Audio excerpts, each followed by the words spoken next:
Welcome back.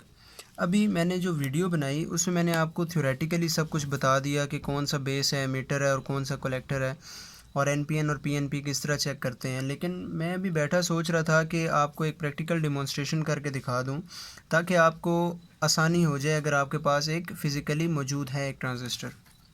सबसे पहला काम आपने ये करना है, जो जिस साइड के ऊपर नंबर लिखा हुआ है, ठीक है, जो प्लेन साइड है, वहाँ जो प्लेन साइड है जहाँ पे नंबर लिखना है वो आपने अपनी आइज़ के सामने कर लेना है, यानी वो फ्रंट पे रखना है। उसके बाद फिर आपने इसको इस तरह रख लेना है, ठीक है। जिस तरह समझे मैंने ये बना लिया। अब इसका दरमियान में मोस्ट ऑफ़ द टाइम्स जो होती है वो बेस ही होती है। अब यहाँ पे हमने टेस्ट करना है कि ये एमिटर और ये कलेक्टर है या ये कलेक्टर और ये एमिटर है, ठीक है। अब हमने ये चीज़ें टेस्ट करनी है।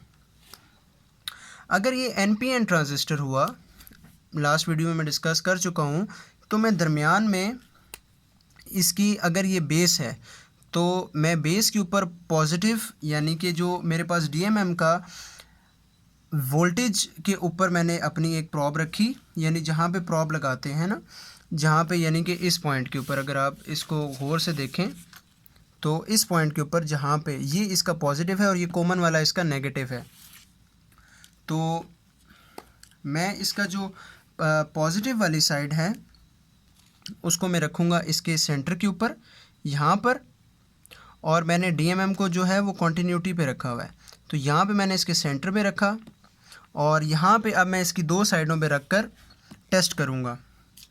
अगर मेरे पास वैल्यूज़ आ जाती हैं, जैसे मैंने रखा देखें 951, और अब मैंने यहाँ पे वैल्यू रखी एंड 966, अब इसका मतलब है कि ये एक एनपीएन ट्रांजिस्टर है। अगर मैं कॉमन वाला सेंटर में रखता हूँ और अब मैं देखता हूँ, अब मैंने कॉमन वाला सेंटर में रखा और अब मैंने यहाँ पे ये रखा, देखें कोई वैल्यू नहीं आई, और यहाँ पे मैंने रखा तो कोई वैल्यू नहीं आई। इसका मतलब कंफर्म हो गया कि ये एक एनपीएन ट्रांजिस्टर है।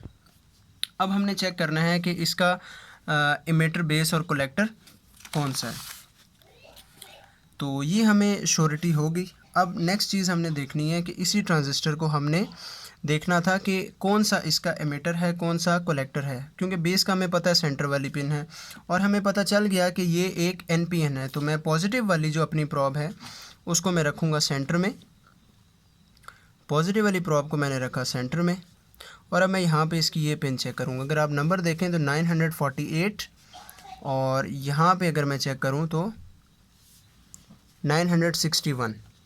इसका मतलब है कि जिस इस पॉइंट के ऊपर विद रिस्पेक्ट टू पॉजिटिव, यानी कि मेरे पास इस पॉइंट के ऊपर विद रिस्पेक्ट टू पी मेरे पास ज़्यादा आ रहे हैं नंबर वैल्यू, और इस पॉइंट के ऊपर विद रिस्पेक्ट टू दिस कम आ रहे हैं। इसका मतलब ये वाला पॉइंट मेरे पास एमिटर है और ये कलेक्टर है और दरमियान में बेस है। तो अभी अगर हम देखें तो इसके ऊपर 968 आ रहे थे इन दो पॉइंट्स के ऊपर, और इन दो पॉइंट्स के ऊपर 949 और 950 समथिंग आ रहे थे। तो इससे हमें कंफर्म हो गया कि ये पॉइंट मेरे पास एमिटर है, ये सेंटर वाला बेस है और ये मेरे पास कलेक्टर है। तो उम्मीद करता हूँ कि अभी आपको काफ़ी हद तक चीज़ें क्लियर हो गई होंगी और अब आप टेस्ट भी कर सकते हैं। बस इसके लिए आपके पास डीएमएम होना ज़रूरी है।